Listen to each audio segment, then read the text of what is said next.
네, 여러분 안녕하십니까. 인벤 뉴스와이드 시작하겠습니다. 오늘도 5분과 함께하도록 하겠습니다. 남영희 민주당 선대위 대변인, 김병민 국민의힘 선대본부 대변인, 차재원 부산 가톨릭대 특임교수, 이은영 휴먼앤데이터 소장, 정혁진 변호사 나오셨습니다. 어서 오십시오. 예. 안녕하세요. 안녕하세요. 오늘부터 대선 후보 등록이 시작이 됐습니다. 현재 판세부터 살펴보겠습니다.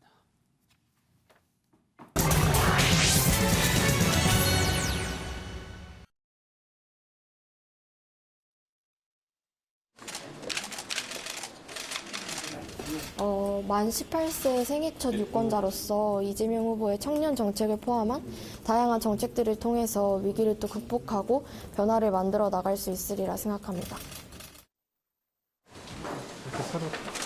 지난 5년간 대한민국에는 공정과 정의라는 가치가 무너졌습니다. 공정한 나라, 또 국민들이 마음 놓고 안심하고 살아갈 수 있는 이런 나라를 만드는 대장정에 섰습니다.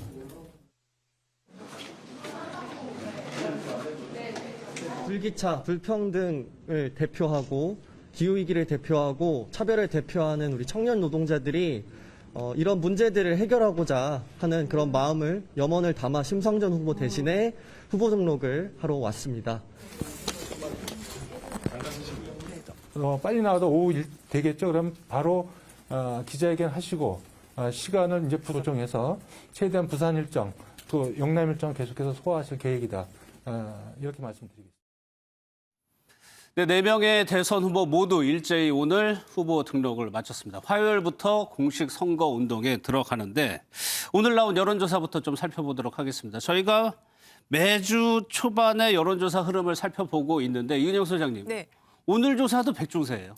예, 그렇습니다. 근데 같은 백중세인데 그 설 이후에 TV토론, 1차 TV토론 이후에 나왔던 백중세와 지금의 백중세 약간 차이가 있습니다. 예. 오차 범위 이내에서 우리가 보통 1000샘플 조사라면 오차 범위가 이제 6.2%포인트인데 그 설 직후에 나왔던 거는 6%에 가까운 오차 범위였는데 오늘 나온 거는 그 격차가 굉장히 많이 좁혀졌어요, 다시. 그래서 지금 1%에서 2.5% 차이로 두 후보 간 격차가 완전 초박빙 형태로 지금 다시 좀 좁혀진 양상을 보였거든요. 예. 특히 지금 그 오마이뉴스가 그 여기는 이제 일간 조사랍니다. 그래서 일요일부터 금요일까지 매일 500샘플씩 한 3천여 샘플을 하는데 예. 여기 조사를 좀 보면은 이 오차가 좁혀진 이유를 좀 알 수 있는데 지난 수요일 날, 그러니까 9일 날 그 윤석열 후보의 한 언론사와 인터뷰에서의 적폐청산 수사 관련한 발언이 예. 그 대통령의 그 굉장한 그 강력한 분노와 사과를 발언까지 이끌어내면서 그 적폐청산 수사가 상당히 표심에 영향을 미칠 거라고 이제 전망들 했는데 그 오마이뉴스 일간 조사를 보니까 금요일 날 이재명 후보가 상당히 큰 폭으로 오르고 윤석열 후보가 비슷한 수준으로 빠지면서 좀 역전된 결과가 나타났거든요. 그래요? 예, 그렇습니다. 그래서 일단 오늘 리얼미터랑 그다음에 서든포스트 자료를 보면은 윤석열 후보가 소폭 빠지고 이재명 후보가 조금 더 오르고 이런 양상으로 나타나서 추세선을 볼 때는 예. 지금 두 후보가 다시 또 오차 범위 이내지만 3% 이내 초초박빙 상태로 지금 예. 와 있다. 이렇게 말씀드릴 수 있겠습니다. 대개 조사에서 이제 오차 범위 내에서 박빙 양상을 보이고 있습니다. 그래서 그럴까요? 남영희 대변인. 오늘 우상호 본부장 얘기를 들어보니까 하락세를 멈추고 상승세로 반전했다 이런 표현을 쓰더라고요.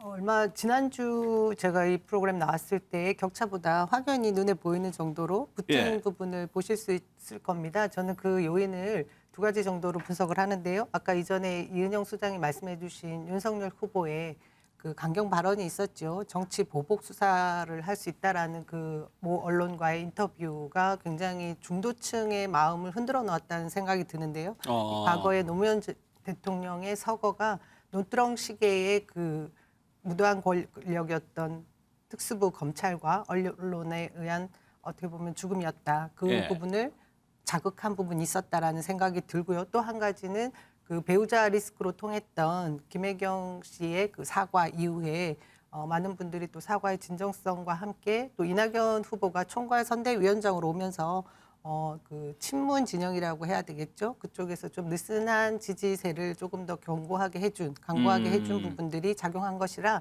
이제 이 흐름들 속에서 특별히 그 누군가가 실수를 하지 않는다면 예. 저희는 좀 더 상승세를 빠르게 더 이어나갈 수 올라갈 있을 것이라고 생각하고요. 예. 윤석열 후보가 지금 연이어서 오늘도 뭐 열차 속에 다리를 의자 위에 구두를 신은 채 올렸다던가 뭐 이런 식의 소소한 뭐 실수들이 나왔습니다. 예. 이런 부분들도 어떻게 보면 중도 표심들을 자극할 수 있는 부분들이 있을 거라고 생각이 들고요. 예. 또 가장 큰 변수는 이따가 다룰 것이겠지만 안철수 후보와의 단일화가 되겠죠. 그렇겠죠. 네. 적폐 관련 논란이 지지율에 어떻게 영향을 미쳤는지도 저희가 뒷부분에 자세하게 볼 텐데. 그러면 김병민 대변인, 국민의힘에서는 이게 여론조사라는 게 계속 매주마다 바뀌어요. 지금 예. 현재 상황은 어떻게 평가하고 계십니까? 뭐 전체적인 추세상에서 윤석열 후보의 상승세 그 기조가 꾸준히 이어지고 있는 것은 분명하다라고 예. 볼 수가 있겠고요. 이재명 후보 입장에서는 가장 어렵고 힘든 악재가 결국 김혜경 씨에 관련된 논란 아니겠습니까? 조금 전에 김혜경 씨의 사과를 기점으로 문제가 해결된 것처럼 말씀 주셨지만 아마 그 사과를 지켜보면서 내용이 충분했다고 평가하는 국민들은 많지 않으실 것 같습니다. 그리고 지난번 있었던 금요일에 바로 이곳 MBN에서 진행됐던 토론회에서도 여전히 마찬가지로 정의당 심상정 후보가 매우 날카롭게 이재명 후보를 향해서 이 김혜경 씨 논란에 관해 물었지만 여기에 대해서 썩 마땅한 대답을 주지 못했죠. 예. 이런 이슈들이 하나로 정리되는 것이 아니라 꾸준하게 이어질 수밖에 없는 악재로 거듭되고 있는 상황이기 때문에 현재는 진보 진영 내 지지층 결집을 위한 노력들은 이어지고 있지만 뭔가 대단한 반전을 꾀할 정도의 모멘텀을 마련하기 위해서는 대장동에 관한 의혹 그리고 김혜경 씨를 둘러싸고 있는 숱한 문제들에 대한 답을 줘야 되는데 예. 이 답을 적절히 내어놓지 못하게 된다면 박스권에 갇혀 있다고 하는 이재명 후보의 지지율은 결국 그대로 머무를 거라고 생각합니다. 차재현 교수님, 글쎄요, 지금 뭐 양측에서 상대방의 약점을 공격하는 공방이 격화되고 있는 상황이고 이 여론의 흐름을 아예 근본적으로 바꿀 수 있는 변수는 아직까지 눈에 띄지 않는 것 같긴 하거든요. TV 토론에도 별 영향은 없어 보여요. 그렇죠. 뭐 오늘 근데 가장 결정적인 변수는 뭐 우리가 앞으로 또 이야기를 하겠습니다만 안철수 후보가 오늘 제안한 단일화의 승사 여부가 저는 뭐 결정적인 변수가 되지 않을까 하는 생각인데요. 거기에 대한 전망은 좀 이따 이야기하기로 하고 예. 일단 아까 이현영 소장님께서 말씀하신 것처럼 이 아마 윤석열 후보의 그 적폐 수사에 대한 그 발언의 여파는 분명히 있는 것 같아요. 그렇기 때문에 사실 두 후보가의 그 접자니까 이게 상당히 지지율 차가 많이 좁혀들면서 그렇지만 아까 지금 우리 남영희 위원장님 말씀하신 것처럼 중도층이 그게 아직까지 뭐 그러니까 상당히 그러니까 윤석열 후보에 대해서 부적절했다고 판단을 내리기는 조금 이런 점이 있는 것이 아닐까 하는 생각이 들고 지금 상대적으로 윤석열 후보에 비해서 이재명 후보가 약간 올라간 것처럼 보이는 것은 아무래도 그러니까 기존의 그 이 여권 지지층이 소위 말하는 친문 지지층 중에서도 이재명 후보에 대해서 거리감을 뒀던 분들이 이제는 서서히 좀 결집하고 있는 것이 아닐까라는 생각이 든다는 겁니다. 그렇다고 한다면 향후 이 판세를 그러니까 이 결국은 이 승부의 키를 진 쪽은 중도층인데 중도층은 좀 더 앞으로 현재 그러니까 남아 있는 지금 법정 선거 토론회 3분 남아 있고 그리고 또 지금 가장 큰 변수라는 단일화가 어떻게 되느냐 이런 부분들을 다 보고 난 뒤에 판단하지 않을까 하는 생각이 듭니다. 어쨌거나 민주당 좀 지지층을 좀 결집하는 효과는 있었던 것 같은데 이거 하나 좀 여쭤볼게요. 이은영 소장님. 네. 샤이 예전에 샤이 보수 뭐 이런 표현 많이 네. 썼는데 요즘에는 샤이 이재명, 샤이 윤석열 이런 표현을 씁니다. 실질적으로도 여론조사에 잡히지 않는 지지층들이 있다고 보여지나요? 그러니까 지지층이 이제 예전의 샤이는 그 전반적인 분위기에 의해서 내가 지지하는 후보를 좀 감추는 그런 샤이였거든요. 근데 지금 샤이는 그런 샤이도 있지만 실제로 진짜 결정을 못 하겠다. 그러니까는 그게 범진보 또는 범보수 지지층 안에서 그런 층이 있는 것 같습니다. 왜냐하면 이제 워낙 그 지금 비호감이 두 후보가 좀 높은 상황이고 이제 배우자까지 비호감이 높다 보니까 그래서 샤이는 분명히 있는 것 같은데 이제 지금 최근의 경향을 보면은 이 윤석열 후보를 중심으로 한 그 보수 진영의 그 의견 활성화가 조금 더 강한 편이거든요. 그래서 저희들이 볼 때는 이 보수 쪽보다는 그 진보 쪽의 샤이가 좀 있는 것 같다. 그리고 여론조사상에서 보면 이념 성향에서도 보수 성향 응답층이 좀 더 많이 잡히고 있어서 그래서 샤이가 있긴 있는데 이 이재명 후보 쪽의 샤이가 아직은 더 드러내지 않고 있다. 이렇게 좀 보고 있습니다. 예, 정혁진 변호사님, 이 의중을 숨기고 있는 국민들의 이 복심이 아마 승패를 좌우할 수도 있을 것 같은데 얼마나 뭐 더 많이 지지율을 가져오느냐 실제로 투표장에 이끌어내는 것도 상당히 중요하거든요. 네네. 그런데 제가 봤을 때 지금은 박스 대 박스권이다라고 생각을 갖다 하고요. 조금 전에 이은영 소장님이 잘 설명해 주셨지만은 샤이 보수나 샤이 진보가 이전에 우리가 생각했던 것처럼 마음을 정해놓고 그 표현하지 않은 게 아니라 아예 지금 마음이 거예요. 왔다 갔다 하는 게 있는 것 같고 네. 그다음 특히 이제 그 야권 쪽에서는 샤이 쪽은 단일화가 되는 걸 보고 내가 결정을 갖다가 하자. 이러는 사람들이 상당히 있을 것 같고요. 예. 그다음에 이제 여론조사가 결국 굉장히 초박빙 아니겠습니까? 그런데 줄다리기에서도 막 초박빙으로 가다가 힘이 한쪽으로 착 쏠리게 되면 예. 그럼 확 몰릴 수가 있기 그런 때문에 현상도 있죠. 그러한 그 방아쇠 역할을 단일화가 할 수 있지 않을까 하는 생각이 들어서 예. 제가 봤을 땐 만약에 안철수 후보하고 윤석열 후보 사이에 단일화가 이루어지면 그때는 원심력이 확 작용을 해가지고 지지율 격차가 상당히 벌어질 수도 있지 않나 저는 그렇게 예상이 됩니다. 예. 저희 패널 분들이 왜 단일화 얘기를 계속 초반부터 하느냐면 안철수 후보가 오늘 단일화를 공개 석상에서 얘기를 했습니다. 그 내용으로 넘어가겠습니다.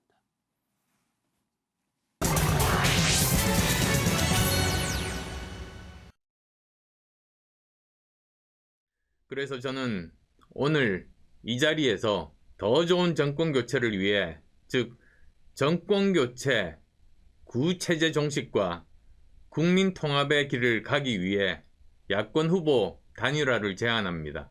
이번 야권 후보 단일화는 미래로 가기 위한 연대이고 연합이어야 합니다. 저는 지난 서울시장 보궐선거에서 모든 조건을 수용하기로 결단함으로써 정권 교체의 기반을 만든 사람입니다. 그 결과 제가 아닌 국민의힘 후보가 시민의 선택을 받았고 야당이 정말 오랜만에 승리할 수 있었습니다. 그때 합의한 방식과 문항이 있습니다. 따라서 단일화 경선 방식을 두고 다시 논점에서 논의할 이유는 없습니다. 상식에 기반해서 지난 서울시장 보궐선거에서 양당이 합의했던 기존 방식을 존중하면 윤 후보님 말씀대로 짧은 시간 안에 매듭 지을 수 있습니다. 제 제안에 대한 윤 후보님의 진정성 있는 화답을 기대합니다. 보신 것처럼 안철수 후보가 후보 등록하는 날 단일화를 제안을 했습니다. 그 배경부터 한번 살펴볼 텐데 김병민 대변인, 그 밑에서 그 전에는 물밑 접촉을 하고 있다는 얘기 보도 일부 나왔었고 오늘 안철수 후보가 저렇게 전격적이라는 표현을 씁니다. 국민의힘에서는 예상 못했어요? 글쎄요, 오늘 뭐 안철수 후보가 전격적으로 이제 단일화에 대한 입장들을 밝혔는데요. 예. 그동안은 끝까지 완주하겠다 그렇죠. 이렇게 입장들을 얘기 많이 했기 때문에 정권 교체를 바라면서 힘을 합쳤으면 좋겠다 생각되는 국민들의 마음에 안철수 후보가 어느 정도 좀 움직인 것이 아닌가 이렇게 생각을 합니다. 예. 하지만 지금 현재 선거가 한 24일 정도밖에 남지 않았기 때문에 뭔가를 만나서 협상을 진행하고 그 결과에 따라서 단일화를 만들어내기에는 시기적으로 조금 촉박한 측면들이 있을 수밖에 없죠. 그러니까 여기에 대해서 안철수 후보의 현재 지지율의 상황을 좀 우리가 지켜보게 되면 지난 4.7 보궐선거 때와는 시기적으로도 그리고 현재 놓여져 있는 상황이 매우 다르다는 것을 아마 느낄 수 있을 겁니다. 예. 지금 현재 10%가 채 나오지 않는 지지율들이 상당히 많이 보도가 되고 있는데 이대로 한 20여일 정도, 사실 지금 24일이 남았다고 하지만 우리가 있는 사전투표를 생각하게 된다면 정말 며칠이 남지 않은 거거든요. 사전투표가 3월 4일인가요? 예, 그 전에 이제 사전투표가 진행되기 때문에 사전투표까지 고려되게 되면 정말 짧은 시간만이 남아 있는 상황 속에서 아마 더 이대로 진행하기 어렵다라고 하는 판단이 쓴 것이 아닌가 이렇게 생각이 되고요. 예. 윤석열 후보 입장에서는 이미 여러 차례 국민들의 뜻과 함께 모두 함께 힘을 합쳤으면 좋겠다는 얘기도 한 바가 있고 또 안철수 후보와도 같이 허심탄회하게 얘기할 수 있는 그런 기반들을 늘 얘기를 했기 때문에 예. 이런 내용들에 대한 마음가짐이 있다면 일방적으로 언론을 통해서 발표할 것이 아니라 만남 과정을 통해서 할 수 있었던 부분들이 있을 텐데 하는 아쉬움도 일부 있습니다. 아쉬움, 그리고 그 단일화 협상, 그 단일 후보를 뽑는 방식에 대한 협상에 적극적으로 나설 것 같지는 않다는 느낌을 받네요. 제가 요거 들으면서요. 예. 4.7 보궐선거에서 모든 것들을 양보했다고 했는데 예. 아마 뉴스를 정확하게 그 당시로 돌려보시면 그때가 떠오르는 분들이 있을 겁니다. 제가 당시 국민의힘 비상대책위원으로 있으면서 협상 과정들의 거의 많은 부분들을 시시각각으로 얘기를 들었는데 예. 그때 모든 것들을 양보했던 것이 아니라 여론이 워낙 좋지 않다 보니까 안철수 후보와 오세훈 후보가 서로 서둘러서 양보를 하겠다. 5분 차이로 그랬죠. 같이 예, 양보를 했고 그럼 양보를 해서 모두가 양보한 게 아니라 다시 또 양보 이후 협상을 합니다. 예. 그 지난한 과정들이 계속됐었고 당시는 두 후보 간의 지지율이 비슷비슷하던 상황 속에서 함께 단일화를 구성해서 나아가고 있었던 측면이 있지만 지금 현재 24일 남은 기간 속에서의 대선 구도를 지켜보시게 된다면 넉넉하게 함께 힘을 합치기 위해서 꼭 필요한 부분들이 어떤 일들인지에 대해서도 한번 좀 고민하는 시간이 됐으면 좋겠습니다. 알겠습니다. 정혁진 변호사님, 안철수 후보가 단일화, 윤석열 후보의 단일화 저희가 몇 주 전부터 얘기를 해오긴 했어요. 결국에는 안철수 후보가 공개적으로 단일화를 하자라고 얘기한 배경, 끝까지 완주를 안 하겠다는 의미일까? 이게 돈 문제, 선거 비용의 문제도 아주 크게 작용할 수 있을 것 같고. 뭐 안철수 후보야 돈이 여유가 있으신 분이니까 예. 뭐 그렇게 돈 문제는 아닌 것 같고 그다음 또 나름대로 꿈이 있으신 분이니까. 예. 그런데 제가 오늘 그 발표한 전문 꼼꼼히 읽어보면서 나름대로 안철수의 논리를 한 서너 가지 정도로 정리를 해봤어요. 첫 번째는 선례가 있다. 지난번 서울시장 선거.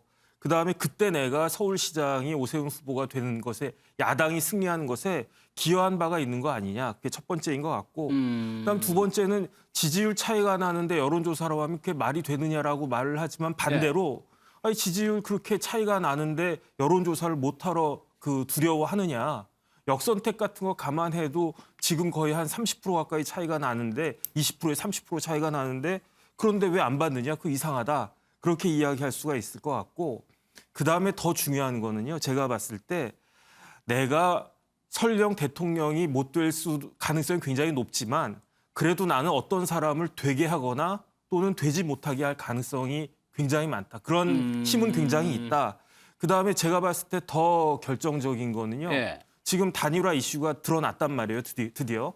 근데 이렇게 단일화가 진행되다가 예컨대 단일화가 결렬이 돼가지고 안철수 후보가 완주를 한다. 예. 그러면 그게 제 생각에는 윤석열 후보한테 굉장히 부정적인 역할을 끼칠 가능성이 그럴 크다. 가능성이 그렇기 있죠. 때문에 예. 오히려 이제 이재명 후보가 치고 올라가고 윤석열 후보가 당선되지 않을 가능성이 굉장히 높아지고 예. 그다음 마지막으로 설령 돼도 윤석열 후보가 박빙으로 돼도 윤석열 후보가 검찰총장 할 때 본인 스스로 식물총장이라고 그러지 않았습니까?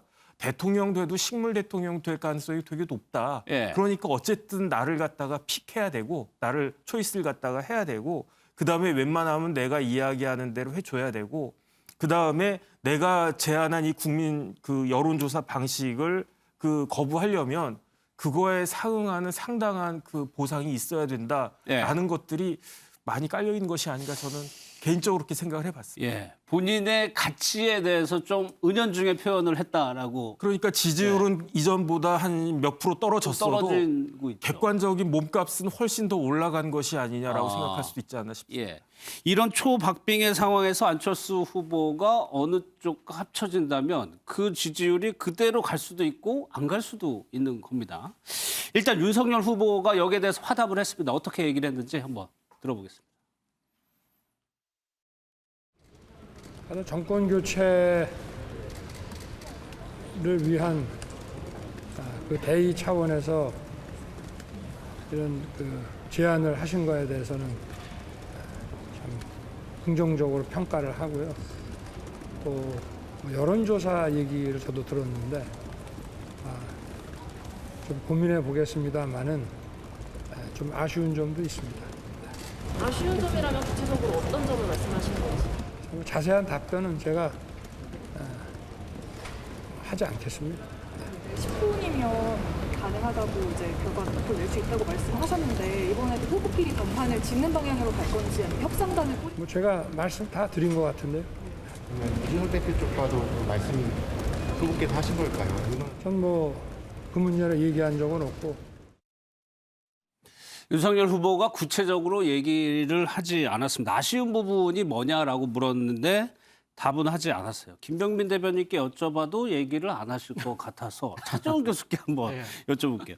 여론조사 방식 그 부분 좀 아쉽다라고 얘기했어요. 윤 후보가. 이거 무슨 말일까요? 일단 윤석열 후보 입장에서는 그러니까 작년 4.7 재보궐선거 때 그러니까 오세훈 후보와 안철수 후보 두 사람의 박빙의 일종의 지지율 차이였잖아요. 그런 상황하고는 다르다고 보는 것이죠. 그리고 또 하나는 지금 일부 여론조사에 보면 후보 단일화를 했을 때 누가 더 이길 확률이 훨씬 높으냐를 물어봤을 때 안철수 후보가 좀 더 높게 놓은 경우도 있었잖아요. 그랬죠. 일종의 역선택이 작용할 가능성이 높다. 그래서 이게 상당히 좀 어떻게 잘못하다가는 이게 전혀 엉뚱한 결과가 나올 수 있겠다는 그러한 우려도 있는 것 같고요. 무엇보다도 제가 생각했을 때는 안철수 후보가 지금 지지율이 빠지고 있다. 그렇다고 한다 설사 안 된다 하더라도 3자 구도로 가더라도 이길 수 있다는 생각. 그리고 또 하나는 이 당내에 상당히 지배적인 그 기류인 것 같은데요. 안철수 후보에 대한 그 신뢰감이 상당히 낮다는 부분이 있는 것 같아요. 그런데 그럼에도 불구하고 저는 상당히 좀 이 윤석열 후보 측의 선택 자체가 저는 상당히 어떻게 보면 이번에 참 잘못하면 패착이 될 수 있겠다는 생각이 드는 것이요. 네. 우리가 앞서 이야기했지만 윤석열 후보의 지지가 그렇게 지금 이렇게 상승세를 계속 타고 있는 상황이 아니에요. 예. 적폐수사 발언에서 보다시피 후폭풍이 좀 불고 있는 상황이라고 한다면 이러한 상황에서 과연 이런 정치적 여유를 부릴 수 있을까라는 생각도 있고 또 하나는 지금 단일화에 대한 보수층의 그 염원이 엄청나잖아요. 그 염원을 사실 배반하는 측면이 분명히 있는 것이거든요. 예. 또 하나는 상당히 정치적 오만으로 비출 수 있다는 거죠. 내가 상당한 지지율 차이가 나니까 너는 무릎 꿇고 두라라는 식의 모양새가 될 수가 있다는 것이죠. 예. 물론 그런데 만약에 이런 식으로 해서 이 지금 윤석열 후보 측에서 만약에 거부할 경우에는 저는 오늘 안철수 후보의 노림수는 사실은 어떻게 보면 거꾸로 이야기해서는 상당히 완주의 의지를 나타내는 것이 아닐까라는 생각이 드는데 내가 이렇게 제안을 했는데 안 받아들였으니까 예. 나는 갈 수밖에 없다는 그런 식으로도 해석될 수 있는 부분이거든요. 그렇다고 한다면 윤석열 후보 측에서 사실 정치적 타이밍 봤을 때는 좀 예. 타이밍을 좀 놓친 측면이 있다. 그럼에도 불구하고 저는 빠르면 빠를수록 빨리 어떤 식으로 안철수 후보가 내민 손을 잡는 것이 저는 아마 국민의힘이나 윤석열 후보가 상당히 승리를 할 수 있는 좋은 예. 여건을 만들 수 있는 찬스라는 생각을 여전히 갖고 있습니다. 일각에서 안철수 후보가 말씀하신 대로 오히려 완주할 가능성이 있다는 평가도 나오고 있는데 아까 기자가 윤석열 후보에게 이준석 대표와 상의해 봤냐라고 물어봤죠. 이준석 대표가 이 부분에 대해서 입장을 얘기한 게 있습니다. 한번 좀 들어보겠습니다. 오늘도 사실 안철수 대표께서 그 기자회견을 하면서 하신 말씀을 제가 보니까 본인은 단일화할 생각이 없는데 하도 주변에서 단일화 얘기가 많이 나오니 내가 선제적으로 제안해본다라는 참 상식선에서는 이해하기 어려운 논리로 본인의 그 행보의 전환을 합리화했는데 저는 그런 그 이유를 가진 단일화라고 한다면은 저는 진정성을 누가 받아들일 수 있겠습니까?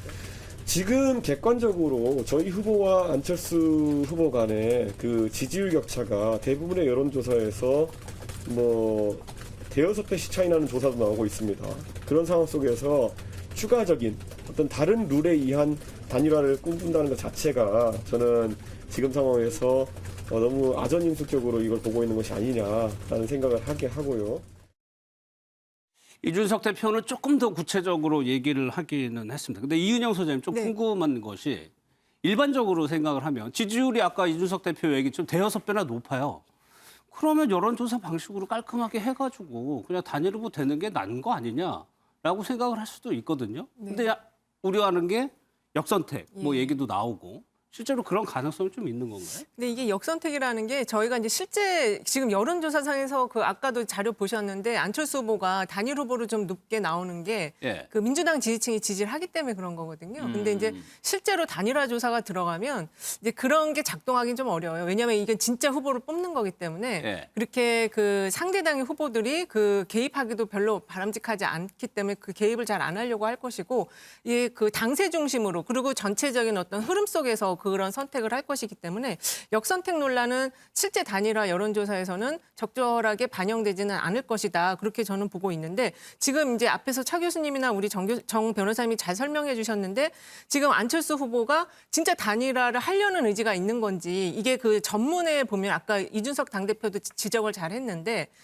내가 선제안을 한다라고 얘기를 했잖아요. 그리고 이 전문에 보면은 러닝메이트 얘기가 나와요. 그렇죠. 러닝메이트 얘기는 우리가 알고 있는 단일화의 방식 중에서는 DJP 연합 같은 형식이거든요. 그러고 나서 여론조사 방식을 또 제안을 했기 때문에 지금 안철수 후보가 상당히 지금 이게 좀 중심을 잡고서 이걸 제안을 해야 되는데 그게 좀 흔들리고 있는 상황이 아닌가. 그리고 그거는 지지율과 좀 연동되어 있다. 이렇게 좀 보고 있습니다.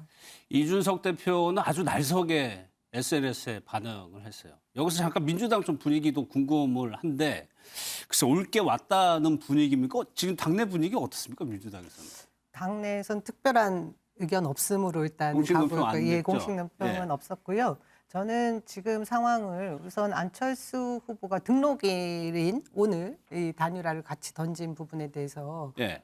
저는 지금 박빙으로 치닫고 있는 두 후보에게 자신이 내세울 수 있는 명분도 세우면서 몸값을 높일 수 있는 아주 가장 좋은 날짜를 잡은 것 같다라는 생각이 듭니다. 이후에 윤석열 후보가 지금 안철수 후보가 제안했던 정권 교체에 대한 열망을 다 담지 못하는 것에 대한 패착을 이준석 대표나 윤석열 후보에게 갈 수 있는 명분을 만든 것이라는 부분이 또 있고요. 예. 이후에 그런 것을 이용해서 또 우리 당과 그러니까 더불어민주당 이재명 후보와 단일화를 하지 말라는 법도 없다라는 걸 열어둔 상태가 아닌가 하는 그런 생각까지 들거든요. 예, 그래요? 그래서 저는 예. 오늘 안철수 후보가 제안한 이런 부분들이 본인의 선택에 있어서는 앞으로의 남은 시간들을 계산해 봤을 때 가장 좋은 시점을 고른 것 같다는 생각이 듭니다. 예. 러닝메이트 그 단어도 좀 얘기를 해보려고 그랬는데 김병민 대변인께 여쭤볼게요. 그 여론조사 경선에서 해가 진 후보는 러닝메이트가 되자고 얘기를 했어요. 이게 단일화라는 게 이 지분 싸움이 분명히 개입될 수밖에 없는 거고 그거를 얘기한 거라고 해석을 해도 되나요? 안철수 대표의 생각을 어떻게 다 모든 것들이 이해할 수 있겠습니까? 예. 다만 이제 정권 교체 이후의 국정 운영에 관련된 내용들을 언급했기 때문에 안 대표가 아마 얘기하고 싶었던 측면에는 그런 내용들이 포함되어 있을 거라는 게 많은 정치 전문가들의 분석이겠죠. 예. 그러니까 제가 앞서 시간이 많지가 않다고 얘기를 했는데요. 4.7 보궐선거 얘기를 꺼내고 있습니다만 그 당시에도 유선전화, 무선전화 비율을 얼마큼 넣는지를 가지고 첨예하게 다툼이 있었고요. 여론조사를 만약 한다 그러면 평일에 여론조사를 할 것인지 주말에 여론조사를 돌릴 것인지를 두고도 그 격차가 굉장히 확연하게 다르게 나타날 수가 있습니다. 네. 아주 작은 일들 하나하나까지도 세심하게 신경을 쓰면서 그걸 당겨가는 과정이 될 텐데 지금 만약 얘기하고 있는 러닝메이트가 그런 방식의 얘기들을 하게 되는 거라면 더 복잡한 얘기들이 퍼져나갈 수가 있는 것이겠죠. 예. 그래서 이런 내용들을 뭔가 협상을 통해서 실질적인 여론조사, 경선 방식 비슷하게 흘러가게 된다면 현실적인 가능성이 떨어질 수밖에 없기 때문에 조금 전에도 말씀 주셨던 것처럼 결국 완주에 대한 의지를 내비치기 위해서 다소 필요한 뭔가의 내용들을 찾는 것 아니냐 이런 분석들이 나오게 되는데 예. 결과적으로 안철수 대표가 오늘 많은 이야기를 했습니다만 여기에 대해서 조금 더 진정성 있게 정권 교체를 꿈꾸고 정권 교체에 기여하기 위해서라면 아마 후보 간 만남을 통해서 충분한 얘기들을 나눌 수 있는 기회가 또 있지 않을까 생각합니다. 일단 협상보다는 윤석열 후보가 얘기한 것처럼 후보 간談判계속 그 입장을 유지한다. 정권 교체를 위해서 반드시 필요한 일이라면 후보 간의 만남을 통해서 예. 충분하게 더 빠른 시간 안에 풀어낼 수 있는 여지들이 있지 않겠냐 이렇게 예. 수차례 말씀드린 바 있습니다. 이 시간까지 안철수 후보의 마지막 입장을 아까 저희가 CG로 보여드렸는데 공방이 오갔습니다. 지금 시점에서 가장 마지막 입장입니다. 제가 할 수 있는 유일한 제안이다. 확실한 것은 저는 더 이상 할 말이 없다. 정혁진 변호사님, 단일화라는 참 어려운 방정식을 풀어내야 되는 건데 국민의힘 입장에서는 그게 후보 간談判으로 해가지고 양보를 얻어내는 방법이 가장 좋겠지만 또 중요한 거는 시너지를 확보할 수 있는 방안이 필요한 것 같거든요. 네네. 그 부분은 어떻게 보세요? 단일화 우리 국민들이 이제 너무 많이 봐와가지고 시너지를 확보하느냐 못하느냐도 굉장히 중요한 문제입니다. 그렇죠. 그래서 이제 막 이렇게 질질 끌게 되면 다들 이제 지겨워지고 이게 하는 거냐 마는 거냐 이러다가 보면은 단일화에 대한 그 힘을 시너지를 잃을 수도 있는데 저는 그것보다도 더 중요한 게요. 네. 그 민주당 입장에서는 일단은 안철수 후보가 같이 그 이재명 후보와 단일화하는 것이 최선이겠지만 예. 3자 구도를 유지하는 것만으로도 아주 큰 그렇겠죠. 그거라고 생각을 하거든요. 예. 왜냐하면 3자 구도가 유지가 되면 제가 봤을 때 이재명 후보가 될 가능성이 윤석열 후보가 될 가능성보다 훨씬 더 크지 않나 저는 개인적으로는 그렇게 생각을 했다 하거든요. 그렇기 때문에 지금 시너지를 떠나가지고 그다음에 시너지를 생각하는 것은 결국은 윤석열 후보이지 안철수 제일 무서운 게 어떤 거냐면요. 군대에서 진급을 포기한 사람은 아무도 건드릴 수가 없단 말이죠. 그렇다라고 합니까? 예컨대 이제 장군 되기를 포기한 대령 같은 경우에는 그러면은 누가 건드릴 수도 없어요. 예. 그런데 이제 안철수 후보 입장에서는 그래 내가 설마 대통령 되겠냐 이런 생각으로 그런데 지금 조금 전에 마지막 그 이야기는 나는 적어도 내가 포기하지는 않겠다. 그 예. 여론조사 결과 거기서 이제 탈락하는 것은 내가 용인을 해도 내가 스스로 그만두지는 않겠다. 이런 의지는 좀 굉장히 강한 것이 아닌가 하는 생각이 듭니다. 예. 말씀드린 대로 이 단일화가 마지막 이번 대선에서 판세를 흔들 아주 중요한 변수인 것 같습니다. 이재명 후보한테도 이 질문이 당연히 갔죠. 어떻게 대답을 했는지 한번 좀 보겠습니다. 국민의당 안철수 후보가 윤석열 후보에게 여론조사 방식의 단일화를 제안했습니다. 지금은 위기 상황이고 위기를 극복하고 민생을 챙기는 것이 가장 중요한 정치의 과제입니다. 국민을 중심에 놓고 미래로 나아갈 때다라고 생각합니다. 예, 구체적으로 얘기를 안 했어요. 이게 뭐 당연한 걸 수도 있고. 근데 남 대변인, 정혁진 변호사께서 얘기한 구도. 안철수 후보가 그냥 완주하는 거. 이 구도가 민주당 입장에서는 가장 바라는 거인 것 같기도 하고요. 저는 지금 조금 전에 이재명 후보가 현장에서 답변 주신 내용을 보면 이전에 계속해서 수차례 밝혔던 내용 중에 앞으로는 통합정부가 돼야 된다. 그리고 실용 내각을 꾸리겠다. 국민의 정부를 꾸리겠다. 이런 내용들을 계속해서 밝혀왔습니다. 그런 점을 좀 더 깊게 생각을 해보면 안철수 후보가 완주를 하는 것도 의미가 있겠지만 단일화할 수 있는 여건이 또 조율이 되면 그것도 가능하지 않을까 저는 그렇게 생각이 민주당과. 개인적으로 듭니다. 근데 오늘 저는 그 안철수 후보가 자신이 먼저 선제적으로 여론조사의 그 방식으로 윤석열 후보와 단일화를 요청한 것은 이미 자신이 그 정치를 하는 것에 이번 대선은 어떻게 임할 것인지를 암시하는 부분인데 이것은 국민이 만일에 국민의힘의 윤석열 후보와 안철수 후보가 단판을 지어서 무언가를 한다고 하면 정권 교체 명목 외에 국민이라는 그 여론이 들어가 있지 않는 부분이 있습니다. 그것에 대한 나중에 후폭풍도 분명히 맞이할 것을 대비한 것이라고 저는 봐지거든요. 그런 차원에서 안철수 후보의 오늘 그 선제적인 제안은 윤석열 후보가 더 부담스러워질 것이고요.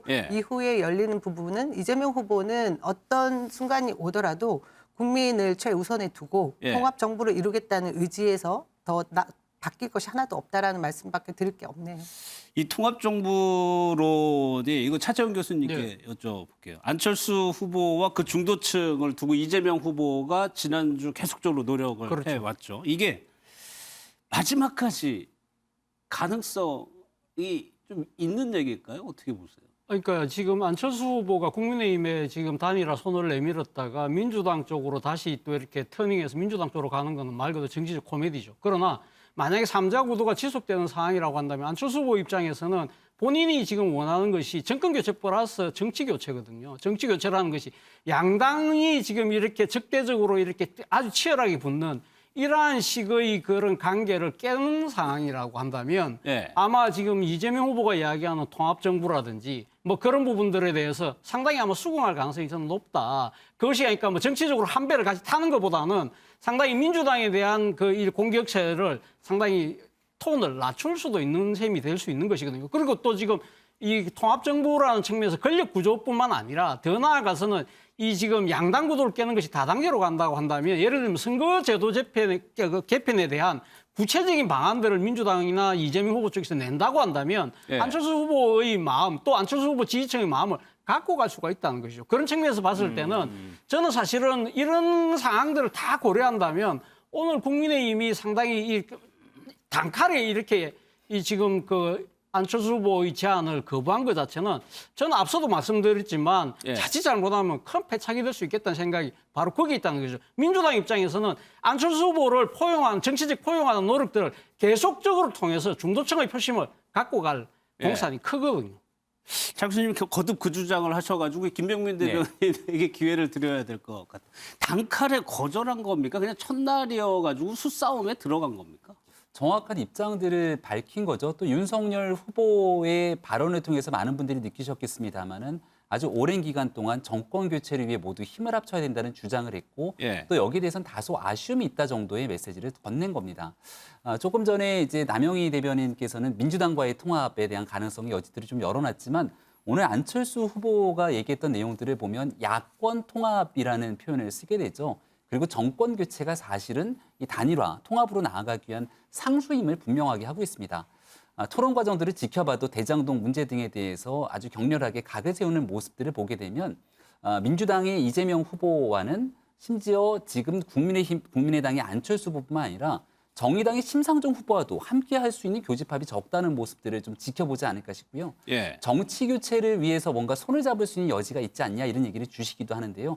과거 21대 총선을 앞두고 연동형 비례대표제 이걸 만들어내기 위한 과정들을 겪었던 심상정 후보 또 그 당시에 있었던 지금의 국민의당에 있었던 많은 사람들이 어떤 내용들을 바라봤는지를 지켜보게 되면 지금 민주당과 그런 정치 교체 논의할 때가 아니라는 점은 아마 국민들과 지지자들이 더 잘 아실 거라고 생각합니다. 제가 간단하게 그 오늘 안철수 후보가 말씀하신 내용 중에 정권 교체가 중요하기도 한데 구체제에 대한 교체도 말씀을 하셨기 때문에 그런 내용들도 뭐 저희가 안철수 후보의 마음에 뭐 쏙 들어가 있지는 않지만 여지를 남겨둔 게 아닌가 하는 생각을 하게 합니다. 협상 과정, 협상이라고 표현하기엔 뭐 아무튼 그 논의 과정에서 안철수 후보가 본인의 가치를 좀 더 높이기 위해서 글쎄요. 민주당의 좀 우호적인 얘기를 할 수도 있는데 실제 이 통합정부론 안철수 후보와의 연대를 진짜로 그 추진하고 계시는 거예요? 추진의 과정은 저희 김병민 그 대변인도 실제 상황을 모른다고 얘기하면서 오늘 이런 야권 단일화에 대한 얘기 나오지 않았습니까? 제가 볼 때는 민주당보다 국민의힘과 물밑에서 더 많은 얘기들이 오가지 않았을까 하는 상상을 하게 되거든요. 근데 그 이후의 과정들은 제가 어떻게 말씀드릴 수 있는 상황도 아닙니다. 하지만 이제 기본적으로 생각을 해보면 안철수 후보가 말하는 그 구정치 체제를 변화시키고 본인이 계속해서 어떤 정치적 역량을 발휘하기 위해서는 뭐 책임 총리제로 갈 수 있다고 할 경우에 국민의힘의 윤석열 후보와 같이 뭐 단판을 짓든 어떻게 해서 단일화를 한 이후에도 할 수 있는 파이가 얼마나 될까? 뭐 지금 의석을 가지고 있는 다수 의석인 민주당이 또 협조를 해야 되는 과정들도 있고요. 실질적인 상황들에 대한 뭐 그런 상상들이 왜 없었겠습니까? 저는 그래서 그 부분들을 다 고려한 이런 제안이었다 그런 생각이 들거든요. 실질적으로 정권 교체도 있지만 정치 교체의 방점을 찍으면 민주당의 공간도 괜찮을 거다라는 취지이신 것 같아요. 단일화가요, 정혁진 변호사님. 이제 오늘부터 이제 수면 위로 올라왔으니까 어쨌거나 논의가 될 테고 이게 시간이 며칠 안 남았어요. 데드라인을 한번 설정을 해보면 언론에서는 그렇게 얘기를 하고 있습니다. 투표용지가 인쇄되기 전까지는 어떻게든 결론이 나야 되는 거 아니냐. 이걸 1차 데드라인으로 보고 있거든요. 네네. 어떻게 예상해 보세요? 그렇게 되면 좋겠죠. 그래야지 이제 안철수 후보든 혹시 윤석열 후보든 그 이름이 빠질 수 있으면 그게 제일 좋을 텐데 그렇지 않다고 하더라도 적어도 사퇴라고 하는 표시가 선거 투표용지에 그 들어갈 수 있어야 되는 것은 아닌가. 일단은 그 생각이 들고요. 그렇지 않은 경우에는 사실은 그 뭐 그렇다고 하더라도 단일화에 대한 효과가 완전히 없어지진 않겠지만 상당히 반감되는 것은 맞을 거기 때문에 그다음 그런 걸 다 떠나가지고 빨리 이루어져가지고 서로 간에 그야말로 안철수 후보가 이야기한 것처럼 러닝메이트처럼 그렇게 그 선거 운동을 할 수 있게 되는 것이 훨씬 더 바람직한 건 뭐 당연한 거 아니겠습니까? 이은영 소장님 듣고 네, 짧게 말씀드리면 사실 지금 단일화와 관련해서 그 지지율이 가장 중요한 변수였는데 이 오늘의 이 메시지를 안철수 후보가 내기에 가장 적절했을 때는 3주 전이었어요. 왜냐하면 그때 지지율이 15에서 17까지 나왔었던 때거든요. 그래야 그 자기 지지율이 가장 높을 때 이런 제안을 했어야지 국민의힘에서도 오늘과 같은 반응이 안 나왔을 텐데 그 시기가 약간 놓친 측면이 있고 그래서 오늘 그 안에 그 러닝메이트라는 거는 사실 민주당이 지금 안철수 후보에게 제안한 내용이거든요.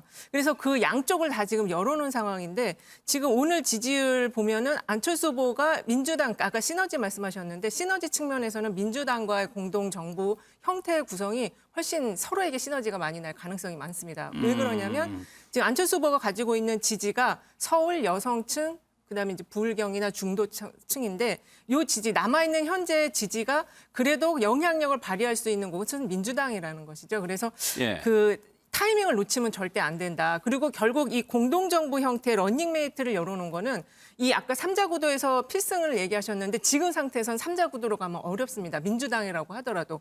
민주당이 말했던 3자 구도는 안철수 후보가 지금보다 지지율이 더 높을 경우에 윤석열 후보 지지율을 가져오면서의 그 3자 구도였기 때문에 결국에는 그 안철수 후보가 투표장에서는 빠져야 되는 형태가 돼야 되거든요. 양쪽을 다 찍으면은 이재명 후보가 이기기가 어렵다는 거죠. 그래서 그런 점을 다 고려를 해서 양쪽으로 열어놓는 그런 형태의 오늘 메시지가 나온 것이 아닌가. 그리고 민주당 입장에서는 결국 안철수 후보의 그 결심이 제일 중요하니까 그거를 가장 존중하는 형태의 반응을 보인 것이 아닌가 저는 그렇게 보고 있습니다. 예, 차정근 교수님. 저는 뭐 시한적 데드라인의 중요성도 중요성이지만 그것보다 더 중요한 부분은 각 후보들이 단일화를 어떻게 바라보고 받아들이냐는 부분을 정치적 태도, 모습 이런 부분들을 아마 유권자들이 유심하게 보지 않을까 하는 생각이 듭니다. 그런 측면에서 본다고 한다면 사실 우리가 지금 이 87년 민주화 이후에 이번에 8번째 대선인데 사실 그러니까 단일화를 통해서 승리한 그러니까 성공적인 모델 케이스가 딱 2분이 있지 않습니까? 97년도에 DJP 단일화 같은 경우는 말 그대로 후보의 절박성이었거든요. DJ가 사실은 상당히 높은 지지율임에도 불구하고 정권의 절반을 내주겠다는 그걸 통해서라도 내가 이 정권을 갖고 와야 되겠다는 그 절박성이 상당히 아마 이 많은 유권자들, 중도층 유권자들까지 표심을 흔들게 만든 측면이 분명히 있고요. 2002년 단일화 때는 사실 노무현 후보가 저때 2등이 아니고 3등 후보였습니다. 3등 후보가 2등하고 3등하고 단일화할 경우에는 질 가능성이 높잖아요. 그럼에도 불구하고 그러니까 한나라당 정권이 탄생하는 걸 막아야 되겠다. 그렇기 때문에 내 하나를 던진다는 측면에서 이러한 이 승부를 던진 부분이 상당히 그러니까 중간 유권자들을 흔들었던 것이죠. 그런 부분들이 그러니까 이 공식을 본다고 한다면 그런 측면에서 보면 절박성과 진정성 이런 측면에서 본다고 한다면 오늘 윤석열 후보의 태도 자체를 보면서 아마 중간층의 유권자들은 상당히 여유가 있는 모양이네. 절박하지 않은 모양이네. 이렇게 생각한다든지 또 앞서 제가 이야기했던 대로 자칫 잘못하면 정치적 오만으로 읽을 수 있다는 것이죠. 그리고 또 하나는 윤석열 후보가 사실은 이렇게 안철수 후보의 손을 뿌리치는 듯한 모습을 보이는 것 자체가 저 부분이 만약에 집권했을 경우에는 과연 이런 지금 여소야도 국민에서 협치를 어떻게 이끌어 나갈 것인가에 대한 또 의구심을 가질 수 있다는 거죠. 그런 측면에서 본다고 한다면 저는 오늘 국민의힘이 오늘 뭐 전략적으로 그랬는지 모르겠습니다만 앞으로 바뀔 가능성도 있겠습니다만 오늘 보여준 모습으로는 제가 생각했을 때는 상당히 아마 좀 이렇게 점수를 잃는 그러한 스탠스였다는 생각이 듭니다. 사실 국민의힘에서는 이거를 대비를 하고 있었을 것 같고요. 그러니까 지금 상황에서 안철수 후보를 아예 배제하겠다라기보다는 어떻게 합치느냐, 어떻게 흡수하느냐 이 부분에 좀 고민의 방점이 있는 건 아닌가요? 조금 전에 이준석 대표가 냈던 메시지들을 아마 지켜보셨을 겁니다. 그러니까 당연히 굉장히 다양한 의견과 목소리들이 있죠. 국민의힘의 구성원들 또 국민의힘을 대표하는 이준석 대표처럼 강경하게 메시지를 내고 있는 경우들도 있는가 하면 또 안철수 대표와 함께 폭넓게 다 포용하면서 같이 가야 된다는 메시지도 있을 수 있을 겁니다. 중요한 것은 정권 교체가 반드시 필요하고 국민들께 국민의힘의 윤석열 후보가 내세웠던 공정과 상식을 기반으로 주시고 있는 많은 에너지들이 모여서 지금 각종 여론조사 수치에 가장 앞서가고 있는 모습들을 보여주고 있는 것 아니겠습니까? 여기에 자칫 잘못 단일화라고 하는 이슈에 매몰이 되는 순간 지금 있게 되는 이런 국민들의 마음들이 흐트러지게 되는 안 좋은 상황이 나타날 수도 있습니다. 예를 들어 단일화를 하겠다라고 선언하는 순간 협상단을 꾸리면서 그 협상이 지지부진되면서 오히려 서로 간에 갈등 국면이 노출되게 되면 그때는 지금보다 훨씬 더 걷잡을 수 없는 상태처럼 여론이 악화될 수도 있죠. 왜냐하면 지난번에 있었던 많은 일련의 과정들이 그런 역사들을 증명하기도 합니다. 이 내용들을 닫아놓은 것이 아니고 함께 힘을 합쳐서 정권 교체를 해야 된다는 굳건한 의지는 반드시 담보하고 있으면서도 어떻게 국민들이 주고 있는 이 준엄한 여론들을 있는 그대로 수렴하면서 함께 정권 교체를 해야 될지 담대한 만남들을 통해서 결정질 수 있는 가능성까지 다 열어두고 있는 터라 이걸 하나로 딱 잘라서 재단할 필요는 없다고 생각합니다. 그러니까 결국에는 후보가 풀 거라는 말씀이시죠?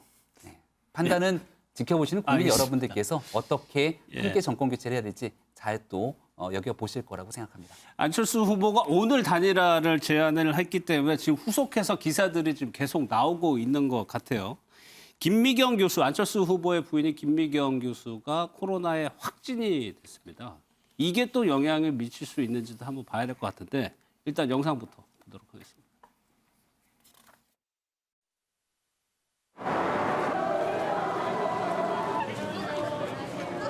김미경 교수가 오늘 아침에 코로나19 확진 판정 통보를 받았습니다.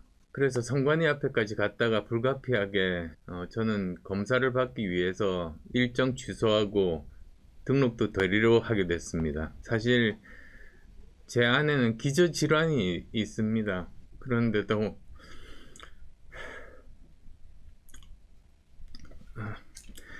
제 선거운동을 돕고 의료 봉사를 하다가 이렇게 된 것 같습니다. 고생은 고생대로 다 하는데 남편으로서 너무 미안한 마음입니다.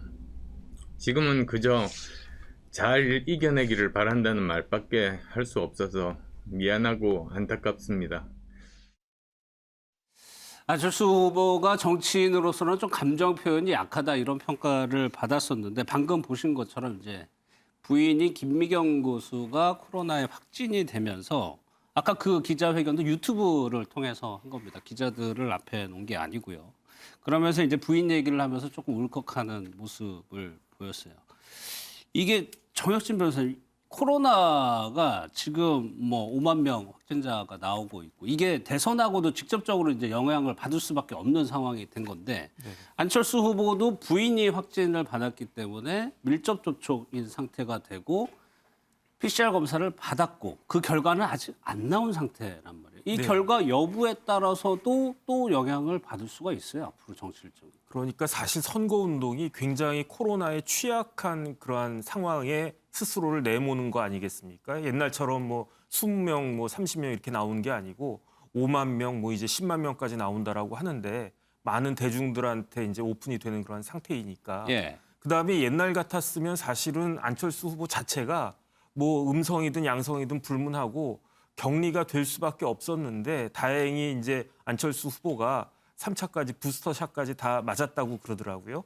이런 경우에는 일단은 격리는 되지가 않는데 음성이면 이제 수동 감시가 되는 거죠. 그런데 최악의 상황에 안철수 후보까지도 사실은 검사 결과 양성이 나올 수 있지 않습니까? 그러면 일단은 몸이 아파지는 거예요. 그다음에 그렇게 되면은 이제 격리가 될 수밖에 없고 그렇게 되면 선거운동 자체에 굉장히 큰 타격이 가해질 수밖에 없고 더군다나 이제 법정 그 TV 토론이 얼마 남지 않았어요. 그럼 거기에도 참석하지 못하게 되고 그렇게 되면 그럼 이것도 또 단일화에 영향을 미칠 수도 있는 거 아닌가 일단 그런 생각이 들면서 더 중요한 거는 뭐 어제 그제 계속 그 이재명 후보나 윤석열 후보도 지방 다니시면서 열심히 그걸 하고 있는데 근데 만약에 이제 그 이재명 후보나 윤석열 후보가 코로나에 감염이 된다라고 하면 그러면은 또 이게 대선에 예기치 않은 그런 변수가 될 수도 있지 않는가 그런 걱정이 사실 많이 됩니다.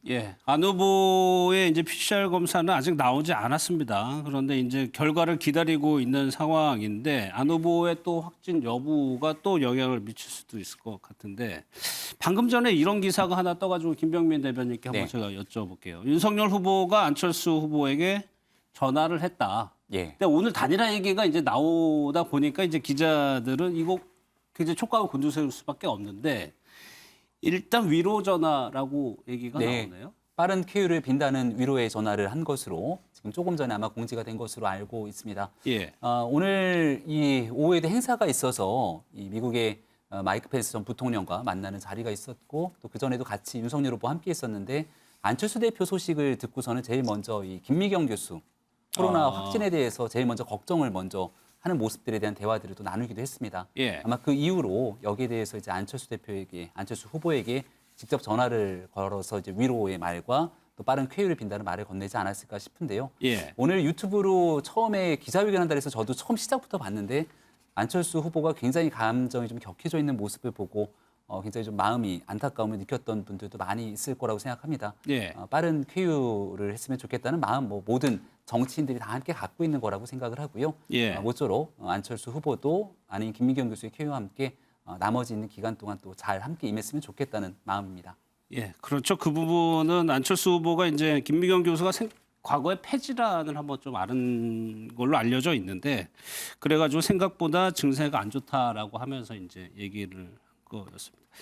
이게 코로나가요. 지금 실제 선대위에서도 그렇죠. 코로나가 이렇게 조금 대유행 상황에서 후보는 더 조심을 해야 될 테고 만나는 것 자체도 좀 과거 선거하고 좀 다른 것 같아요. 그렇습니다. 저희가 다음 주 화요일부터 공식 선거운동 22일이 시작되는데요. 예. 선거운동에도 많은 제약이 있을 것 같습니다. 오늘 아까 안철수 후보가 유튜브를 통해서 본인의 배우자의 그 확진 소식을 전할 때 민주당에서는 코로나 쾌유를 빠른 시간에 완쾌하시길 바란다는 얘기를 드렸는데 예. 제가 아쉬웠던 거는 뭐 이준석 대표가 SNS에 뭐 역시나 그렇지 뭐 이런 식의 논평부터 나오길래 참 아쉬웠거든요. 뒤늦은 감은 있지만 윤석열 후보께서 전화를 하셨다고 하니 예. 저도 그 마음은 충분히 이제 전달이 된 것 같다 싶어서 좀 다행이다 싶습니다. 예. 빠른 쾌유를 빌고요. 저희도 선거운동 기간 내내 우리 선거운동원들도 그렇고요. 일반 주민들도 그렇고 좀 더 방역 지침을 엄격히 준수하면서 예. 코로나 오미크론 확산에 주의해야 될 것 같습니다. 알겠습니다. 단일화 논의가 이제 수면 위로 오늘 올라왔기 때문에 글쎄요. 이번 주에 결론이 날까요? 좀 한번 지켜보도록 하고 또 하나의 변수로 작용하고 있는 것이 적폐 논란입니다. 그 얘기로 넘어가겠습니다.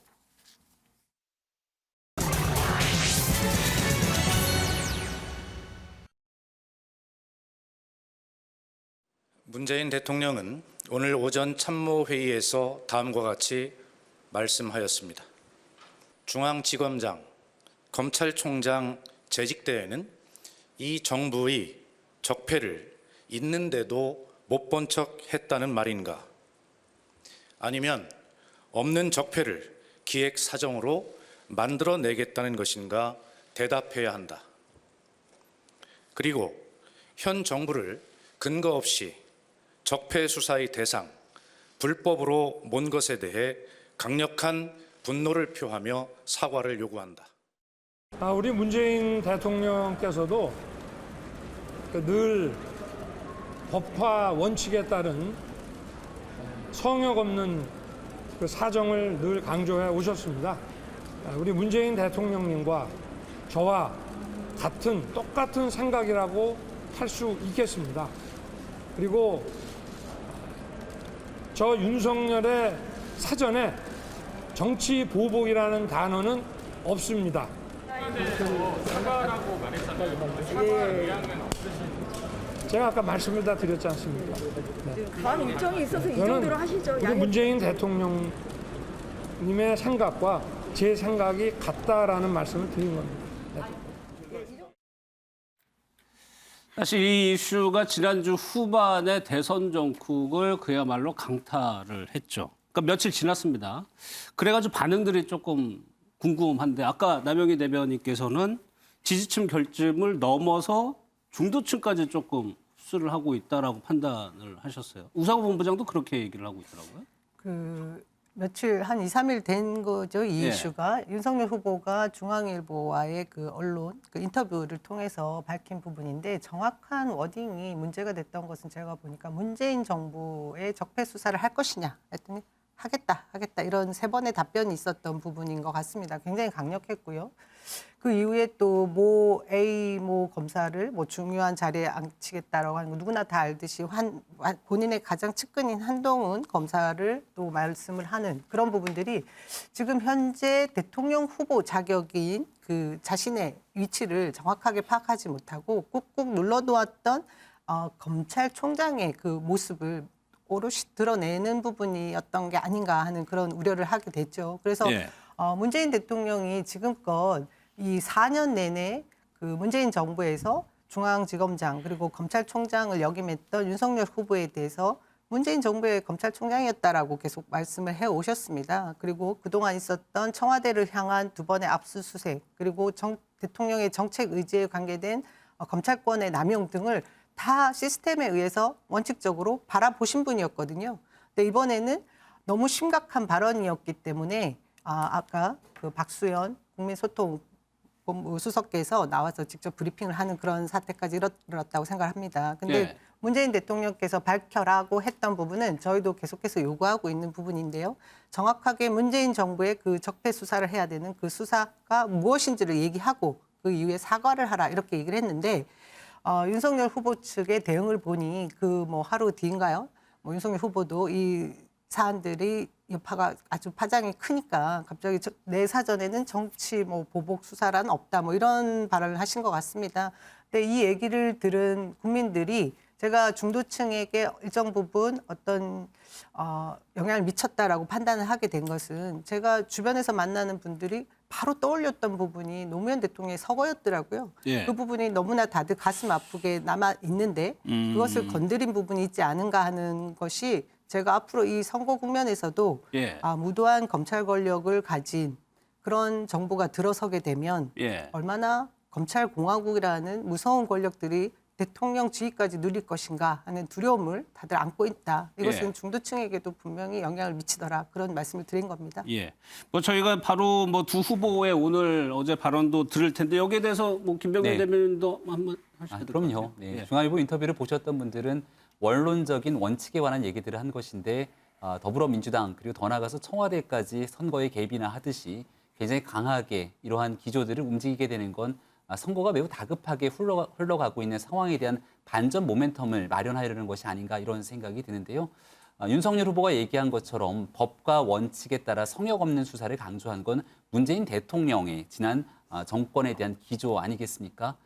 윤석열 후보가 얘기하고 싶었던 것은 있는 죄를 덮어서는 안 되는 것이고 없는 죄가 있는데 없는 죄를 만들어내듯이 표적 수사를 해서도 안 되기 때문에 청와대의 정치 권력에서 민정수석실을 폐지하고 실질적인 사정 권력들을 활용하지 않겠다는 뜻을 분명히 얘기한 바가 있습니다. 예. 근데 여기에 대해서 뭔가 정치 보복에 대한 프레임을 씌우듯이 앞다퉈서 나서게 되는 건 많은 국민들이 지난 한 주 뉴스를 보셔서 충분히 바라보셨겠지만 김혜경 씨를 관련된 이 불법에 관련된 내용들에 대해서 명확하게 해명하지 못하고 굉장히 정치적으로 어려움에 처해져 있는 내용들을 정치적 프레임에 대한 전환을 통해서 이 같은 메시지를 전달한 것이 아닌가 생각합니다. 예.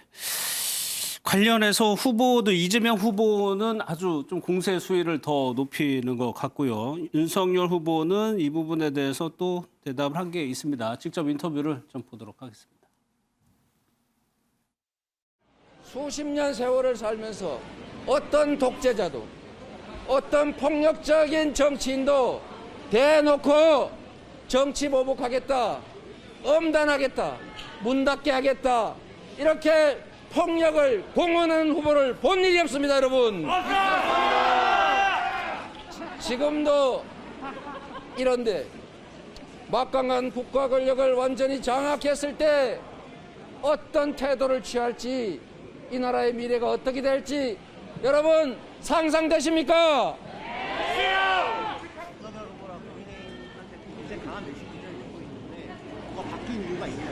바뀌었다기보다는 있는 사실을 지적한 것이고 특히 정치 보복과 공안 정치를 노골로 하고 있기 때문에 그에 대한 우리 국민들의 불안함을 전달해 드리고 있는 중입니다.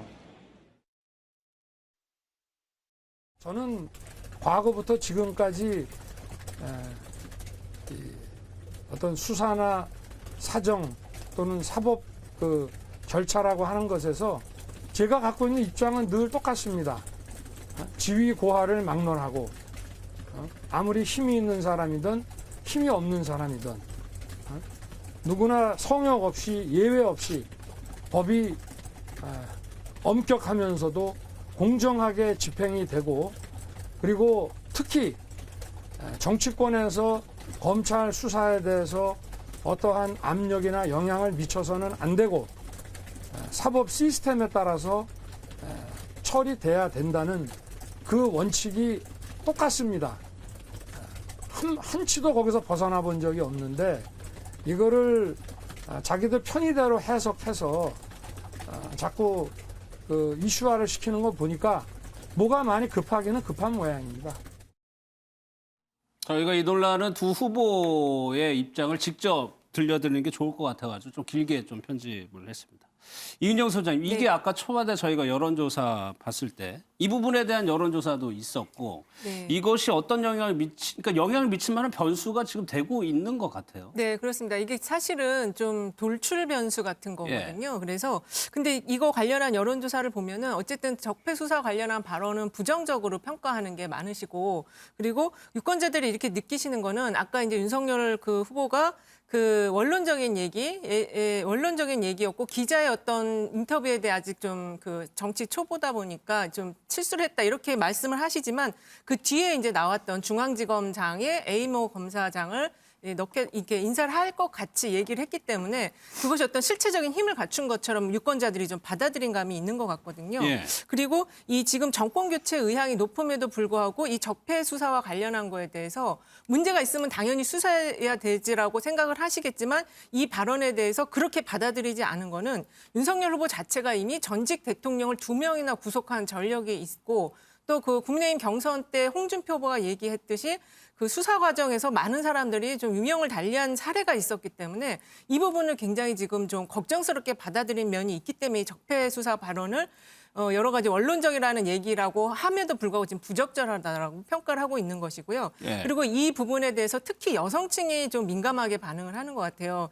그 오늘 그 나온 오마이뉴스와 리얼미터 그 2월 둘째 주 종합 조사를 보면은 여성층에서 윤석열 후보가 4.4% 포인트가 빠지고 이재명 후보는 2.9% 포인트가 상승을 했고 특히 30대 여성층에서의 변동폭이 좀 크게 나타났거든요. 그래서 이 부분에 있어서는 여성층에게는 상당히 좀 민감한 이슈로 지금 받아들여지고 있다. 이렇게 좀 정리할 수 있겠습니다. 예.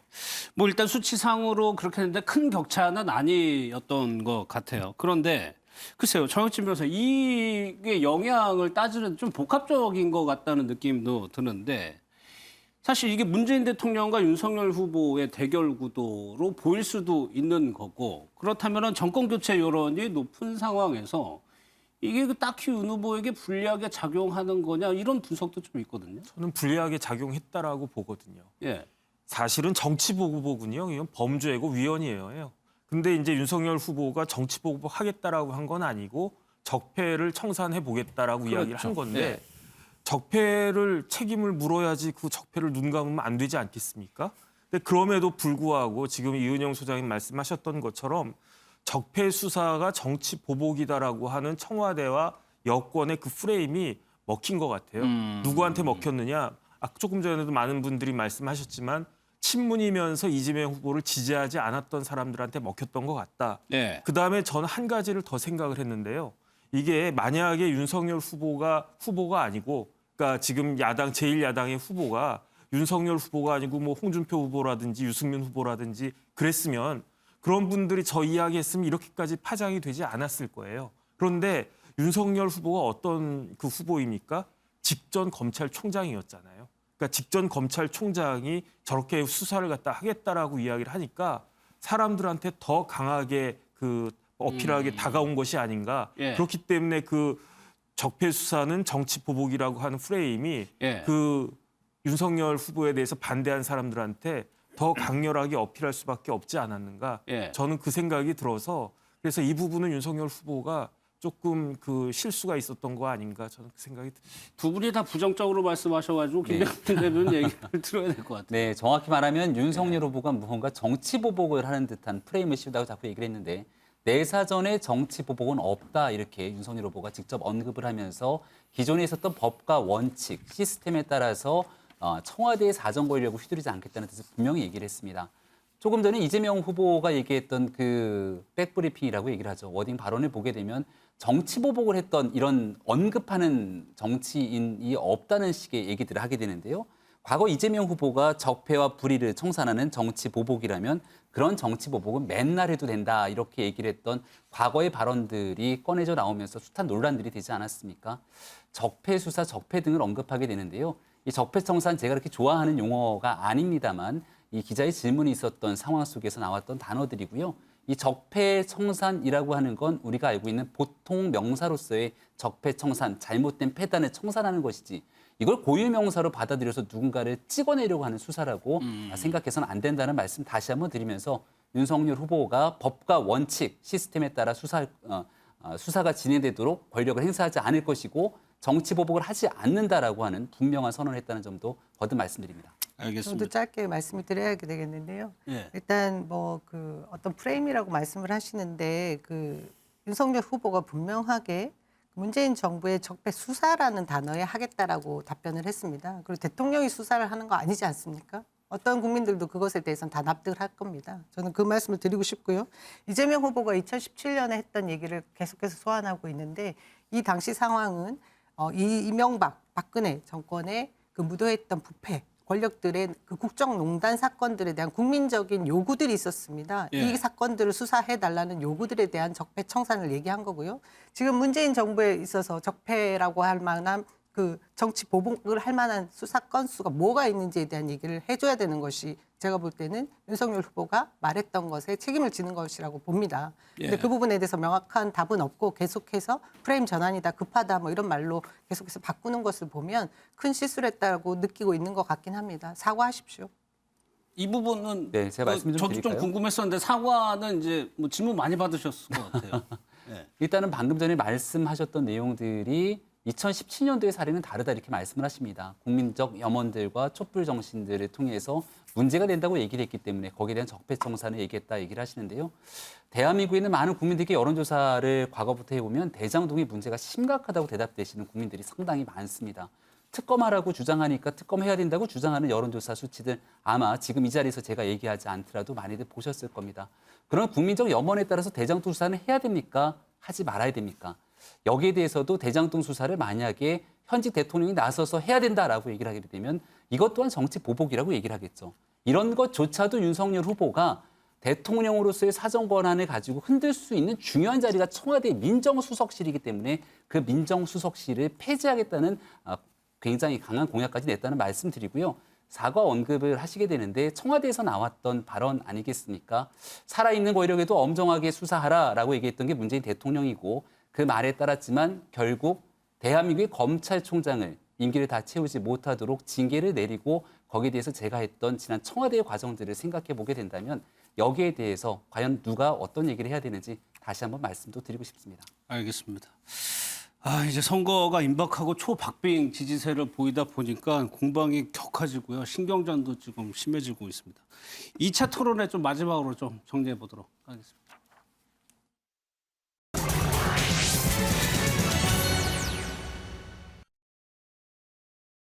그런데 신천지가 코로나 방역을 방해했을 때 분명히 법무부 장관이 압수수색하라고 지시했는데 복지부 의견을 들어서 압수수색을 거부했다라고 말씀하셨던 것 같거든요.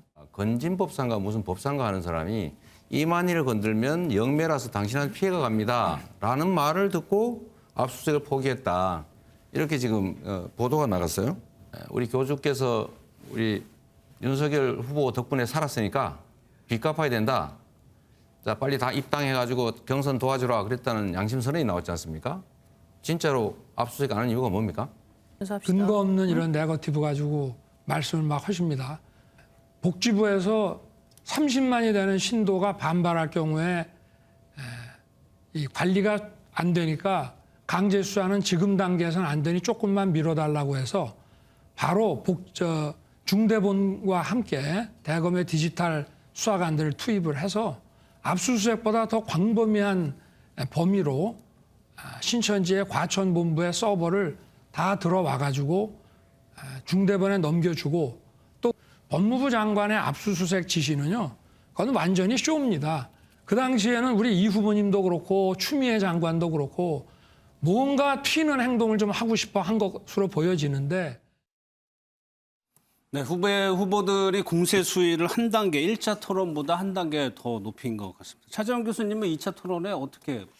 일단 1차전이 상당히 탐색전이었다고 한다면 2차전은 말 그대로 좀 난타전이잖아요. 그러니까 지켜보는 재미는 좀 있었어요. 그런데 그 지켜보는 재미 못지않게 걱정도 좀 되더라고요. 사실은 이렇게 그러니까 지금 유력 후보들 간의 대선에서 실체적 진실을 드러나기보다는 일방적인 주장들이 지금 난무하는 상황이기 때문에 그 유권자들 입장에서는 상당히 판단하기가 쉽지 않겠다는 생각이 드는데요.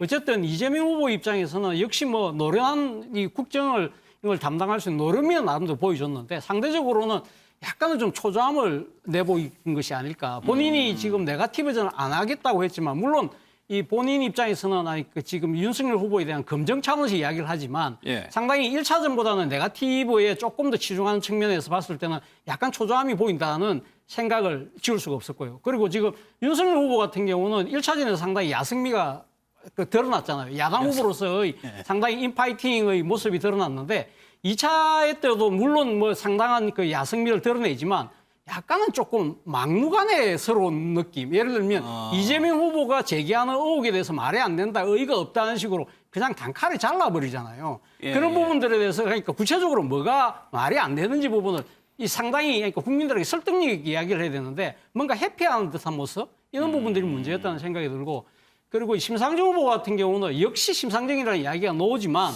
결국은 뭐냐면 심상정 후보는 약간은 플레이어보다는 심판관 같다는 느낌? 이걸 지울 수가 없다는 거죠. 그리고 이 지금 안철수 후보 같은 경우는 제가 생각할 때 지난번 1차 때는 국민연금에 대한 합의를 이끌어내는 상당히 이 정치적으로 용기 있는 행동을 보였는데 그때도 상당히 아쉬웠던 대목이 야당 후보로서의 약간 좀 정체성을 좀 더 확실하게 보여야 되는데 그날도 약간은 윤석열 후보하고 각을 세우는 그런 모습들을 통해서 약간은 그러니까 야성이 여전히 부족했다는 측면을 지울 수가 없었습니다. 선대위에서 자체 평가도 굉장히 좀 궁금한데 일단 민주당에서는 2차 토론회까지 중간 평가 좀 어떻게 내리고 있습니까? 아까 여론조사에서도 잠깐 보여줬었나요? 모르겠는데 제가 보기에는 일단 제일 잘한 후보의 평가로 이재명 후보가 좀 더 높은 지지율을 받고 있는 것 같습니다. 토론회 과정을 보면. 그리고 민주당 내에서는 이재명 후보가 철저하게 전략적으로 중도 부동층에게 어필하고자 하는 전략을 취하고 있거든요. 그것은 토론을 대하는 태도가 안정감 있고 신뢰감 있게 조금 더 어떻게 보면 낮은 자세로 그렇게 임하는 것을 저희가 볼 땐 전략적으로 취하고 있다고 생각을 하는데 그 점에 있어서 이재명 후보가 잘 맞춰주고 있죠. 그래서 어떻게 보면 전통적인 지지층에서는 왜 한 방 더 사이다 같이 보이지 않느냐 그런 요구들을 하시지만 실제 이재명 후보가 뭐 경제적이든 어떤 부분 외교 안보 부분이든 다 능력이 있다라는 것은 누구나 다 인정을 하고 있는 부분인데 혹시나 좀 더 강하게 독주하고 뭐 너무나 추진력이 강해서 세 보인다 뭐 이런 평가들에 대한 반감들을 좀 해소시키는 차원으로 토론에 임하고 있다고 봐주시면 되거든요. 그게 선대 차원의 전략이었어요? 제가 아는 전략은 제 나름대로 전략은 그런데 그런 부분에 있어서는 지금 이재명 후보가 충실하게 따르고 있다라고 봐지고요. 그와 상대적으로 윤석열 후보는 사실 그 내용 면에서 많은 분들이 뭐 도리도리나 이런 태도, 뭐 자세 이런 부분은 좀 좋아졌다고는 하지만 계속해서 사실 그 저희가 팩트를 실시간 체크를 해야 될 정도로 내용이 거짓말이 많이 나왔습니다. 그래서 1차 토론 때 답변이 부실하고 맞지 않은 것들이 너무 많아서 2차 토론 때는 공보단과 정책팀에서 아예 그냥 실시간으로 그 언론 그 릴리스를 할 정도로 그 가짜 뉴스에 대한 그 답들을 내놨거든요. 그런 부분에 대해서 윤석열 후보는 여전히 준비가 되어 있지 않다. 초보 후보다. 뭐 그런 부분을 보여준 부분은 제가 볼 때 이렇게 만회되고 더 나아진 부분이 덜하지 않나 그런 생각이 들었죠. 근데 한 가지 또 눈에 띄는 점은 2차 토론에서 아마 보셔서 아까도 한번 언급된 것 같은데요. 안철수 후보와 이재명 후보가 통합 정부에 대한 얘기에 대해서 좀 더 좋은 의견을 나눈 부분도 보여주지 않았나 하는 생각도 듭니다. 뭐 아까 그 토론에 잘한 그 후보 조사는 모차범위 내었던 것 같긴 한데 국민의힘에서는 어떻게 평가하고 계세요? 저는 민주당에서 이재명 후보 김포 아파트 2억 3억 발언 이거 잘했다고 자평을 하시는 건지 이런 발언으로 중도층의 마음들을 살 수 있다고 생각하시는 건지 참 궁금하다는 생각이 들기도 합니다. 이재명 후보가 네거티브 하지 않겠다고 중단 선언을 하게 됐었죠. 1차 토론에서도 배우자에 대해서 아마 얘기하지 않았던 모습이 있었는데 2차 토론에서는 이재명 후보가 매우 다급했는지 김건희 대표에 관한 문제를 먼저 끄집어냅니다. 김혜경 씨 관련된 논란들이 너무나 크고도 많음에도 불구하고 검증해야 될 백현동, 대장동 등 의혹들이 많기 때문에 굳이 배우자 문제까지 언급하지 않았던 윤석열 후보의 모습들 아마 지켜보지 않았을까라는 생각이 드는데요. 중요한 것은 미래를 논하는 것도 중요하지만 과거에 있었던 일들에 대한 철저한 검증도 중요합니다. 여기에 대해서 오히려 김혜경 씨 관련된 논란은 정의당의 심상정 후보가 꺼내들었는데 제대로 발언하지 못했던 이재명 후보의 모습에 대해서 박한 평가를 내렸던 국민분들이 꽤 많다고 저는 생각합니다. 알겠습니다. 이게 앞으로요, 정혁진 변호사님. 글쎄요, 1차보다 2차가 더 공방이 있었어요. 또 남아 있습니다. 이게 더 심해질 것 같으세요? 아니면 다시 또 원래대로 좀 평정을 찾을 것 같아요? 더 상승될 것 같은데요. 제가 봤을 때 1차전은 탐색적 아웃복싱이라 뭐 그렇게 별로 재미가 없었어요. 그런데 2차전은 이제 인파이팅 딱 하니까 복싱할 때 서로 막 붙어가지고 막 때리지 않습니까? 그런 모습들이 더 재미가 있었고 그다음에 1차전하고 제 느낌으로는 이윤 후보가 그러니까 안심 후보가 이윤 후보의 조연 역할을 하는구나라는 그런 생각이 들었어요. 그래서 심상정 후보가 굉장히 날카로웠다라고 생각을 했는데 그 날카로운 질문들이 많았거든요. 예컨대 김혜경 씨 관련된 문제는 결국은 이재명 후보의 문제가 아니냐 뭐 이런 식의 그 지적들은 굉장히 좋았다라고 생각을 했는데 그럼에도 불구하고 그러한 그 심상정 후보나 안철수 후보의 그 질문이나 여러 가지 그런 것들이 그 이재명 후보나 윤석열 후보한테 어떤 영향을 미칠까 그런 관점으로 보게 되니까 그러니까 이제 그 양극화가 되는 것이 아닌가 일단 그런 생각이 들면서 그 세 번째, 네 번째 그다음 법정 토론 이렇게 쭉 들어가면은 더 흥미롭고 더 재미있어지지 않을까 하는 생각이 들었습니다. 이은영 소장님도 뭐 전망. 네, 그 지금 그 평가를 보면 사실 1차 토론 때 우열을 가리기 어려웠다. 총평 그렇게 나왔었어요. 그 말은 결국은 좀 밋밋했다라는 얘기를 좀 좋게 표현한 건데, 그 2차 TV 토론 관련한 평가를 보니까 이제 세부 속성 문항은 이제 뭐 국정 운영 준비도라든지 경제 잘할 사람 이런 거는 이재명 후보가 좀 높게 나오는데 어쨌든 좀 오차범위 내에서 약간 좀 비슷하게 평가가 나오는 것 같고요. 그리고 이게 TV 토론 어쨌든 강화 효과, 지지층에 대한 강화 효과가 있다 보니까 2차 토론에서는 1차 때보다 좀 그 지지층을 좀 더 결집시키기 위한 쟁점을 좀 만드는 그런 토론회가 되어서 2차 이제 보도들 나온 거 보니까 쟁점 사항들이 꽤 많이 나왔고 좀 재밌는 거는 그 온라인 커뮤니티 쪽에서 그 윤석열 후보가 그 하얀 눈썹을 달고 나왔다는 게 있는데 지금 저도 자료 화면을 보니까 약간 보이는 것도 같아서 알겠습니다. 그런 부분도 좀 재밌는 영역인 것 같습니다. 예.